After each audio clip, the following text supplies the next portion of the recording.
Assalamualaikum warahmatullahi wabarakatuh. Bismillahirrahmanirrahim. Alhamdulillahirabbil arsyil azim.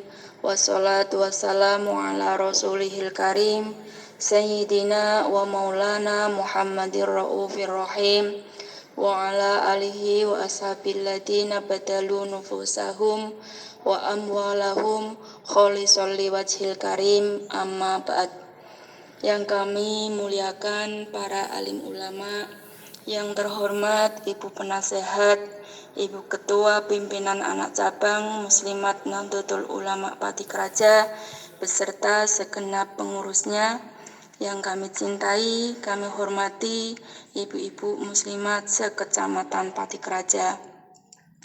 Segala puji hanya milik Allah semata, Tuhan penguasa ars yang maha agung. Semoga keselamatan dan kesejahteraan tetap terlimpahkan kepada utusannya yang mulia, yakni junjungan dan pengayom kita Nabi Muhammad SAW, kepada keluarganya, kepada sahabatnya. Amin, Allahumma amin. Ibu-ibu yang dirahmati Allah, alhamdulillah pada sore hari ini Jumat 4 Ramadan kita masih turahim, walaupun hanya lewat suara. Tetap semangat, tetap bersyukur dengan kondisi seperti sekarang ini. Insya Allah bagi orang-orang yang bersabar, pasti Allah akan memberi jalan yang terbaik, jalan keluar dan rezeki dari arah yang tiada disangka-sangka. Ibu-ibu, untuk kesempatan sore hari ini, materi yang ingin saya sampaikan, keotentikan atau kemuliaan Al-Quran. Seperti kita ketahui bahwa Al-Quran merupakan mukjizat Nabi kita Muhammad SAW, kitab suci yang diturunkan untuk kita semua, diberikan oleh Nabi Muhammad untuk kita semua, dan tidak diberikan kepada nabi-nabi terdahulu. Oleh sebab itu, kita semua wajib bersyukur menjadi umat Rasulullah Muhammad SAW, dan semoga kita tetap istiqomah membaca Al-Quran, karena Al-Quran dijamin oleh Allah Subhanahu wa Ta'ala dijaga dari pengurangan ataupun penambahan. Inna nahnu nazzalna dzikra wa inna lahu lahafidun. Quran surat Al-Hijj, sesungguhnya kami yang menurunkan Al-Quran dan sesungguhnya kami benar-benar memeliharanya. Semoga Al-Quran menjadi sahabat kita, penolong kita, baik di dunia maupun di akhirat. Amin, Allahumma amin. Membaca Al-Quran tanpa memahami maknanya. Terkadang kita merasa apakah sia-sia kalau kita membaca Al-Quran tapi tidak mengetahui maknanya. Kalau ada perasaan seperti itu, akhirnya kita putus asa. Padahal walaupun kita membaca Al-Quran tanpa memahami maknanya, tetap akan diberi pahala oleh Allah.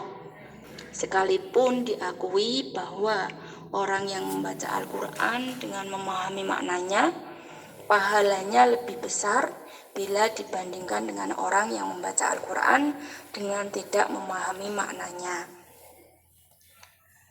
Tingkat kemampuan seseorang itu berbeda-beda.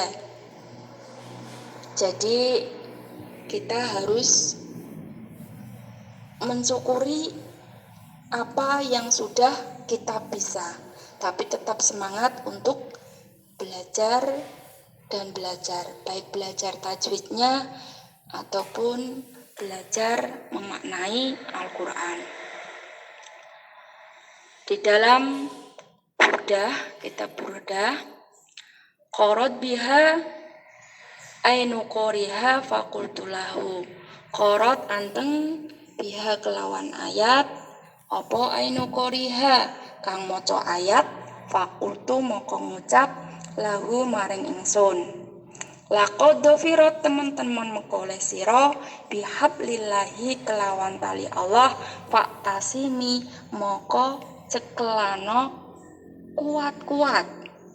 Maksudipun bahwa membaca ayat Al-Quran, ketika kita membaca ayat Al-Quran, benar-benar kita mendapatkan hidayah Allah. Bihablillahi, kita termasuk orang yang disayang oleh Allah. Faktasimi moko cekelano kuat-kuat. Maka dari itu jangan sampai kita bermalas-malasan untuk membaca Al-Quran karena kasih sayangnya Allah. Intatluha lamun moco siro ing ayat khifatan krana wedi min harinari ladok saking panase geni neraka ladok atfakta moko bisa mateni sira harolado ing panase geni neraka miwirdiha saking panggonane banyu neraka banyune ayat as-sayyini kang adem. Membaca Al-Quran kalau niatnya takut dengan api neraka, insya Allah Al-Quran yang akan memadamkan api neraka. Kita orang awam, kalau takut dengan api neraka dan ingin masuk ke surga, wajar. Berbeda dengan orang yang tingkat ketasawufannya, ilmunya tinggi, melakukan sesuatu lillahi ta'ala karena Allah, tidak karena surga atau tidak karena neraka. Karena kedua-duanya adalah makhluk Allah. Baik neraka ataupun surga, bagi orang-orang yang tingkat tasawufnya tinggi, dia melihatnya itu sama-sama makhluk seperti kita. Jadi yang amal yang dilakukan oleh orang-orang yang ilmunya tinggi hanya semata-mata karena Allah. Berbeda dengan kita orang awam, kadang kita takut dengan api neraka dan ingin masuk ke surganya Allah. Boleh, ya. Jadi tidak masalah, dan ini juga Al-Quran sebagai pemadam api neraka ladok. Ka'anaha koyo-koyo ayat iku al-haudu telaga tabiyadul wujuhu, dadi putih apa rai bihi sebab telaga minal usoti saking wong-wong kang padha dosa wa qajauhu lan mongko padha teka wong-wong iku kal humami kaya areng wa kasiroti lan kaya jembatan wa kal mizani lan kaya timbangan makdilhu ing dalan adile. Fal qistu moko utawi adil min ghairiha saking liyane ayat finnasi ing dalem menungso lam yuqimi ora jumeneng. Maksudipun bahwa membaca Al-Quran seperti telaga Kausar. Jadi ketika kita mendatangi telaga Kausar, sebelum kita mendatangi telaga Kausar, wajah kita hitam, wajah kita kelam seperti arang. Tapi setelah kita meminum telaga Kausar, setelah kita membasuh muka kita dengan telaga Kausar, maka tabiyadul wujuhu, dadi putih apa rai bihi sebab telaga. Barang siapa yang membaca, mengistiqomahkan membaca Al-Quran, Walaupun hanya kul huwallahu ahad Allahu samad, maka dia seperti orang yang mendatangi telaga. Wajah hitam menjadi putih bersih berseri, terutama hati kita, nggih. Hati kita akan menjadi ayem, menjadi adem, tenang dengan seringnya membaca Al-Qur'an. Dan selanjutnya wakasi roti lan kaya jembatan lan kaya timbangan yang dalan adil. Seperti jembatan Al-Qur'an boten belak-belok, boten bengkak-bengkok, maksudipun lurus. Jadi kita melangkah ke jalan yang lurus dengan fadilahnya Al-Qur'an. Dan seperti lan kaya timbangan, satu kalimat Al-Qur'an kalau ditimbang dunia seisinya itu lebih berbobot satu kalimat Al-Qur'an, satu ayat Al-Qur'an. Satu ayat atau satu kalimat atau satu ayat itu lebih berbobot ketimbang dunia seisinya. Maka dari itu, marilah ibu-ibu di dalam bulan yang penuh berkah ini kita memperbanyak membaca Al-Qur'an, dan alhamdulillah untuk muslimat sekecamatan Pathik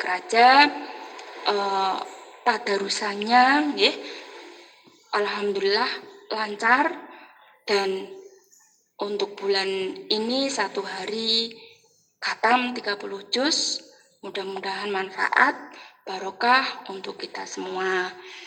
Sebelum saya akhiri, menghimbau untuk para ketua ranting bahwa ketika mohon maaf terlebih dahulu nggih, kami atas nama bidang dakwah maaf yang sebesar-besarnya belum maksimal untuk amaliyah Ramadannya dan tadarusannya. Kalau bisa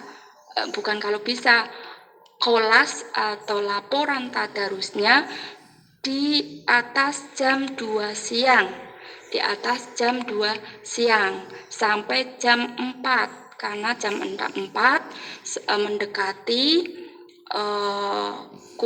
siraman rohani nggih, terus nanti dilanjutkan habis maghrib kalau yang belum kolas. Kiranya cukup sekian, akhirul qauli, wassalamualaikum warahmatullahi wabarakatuh.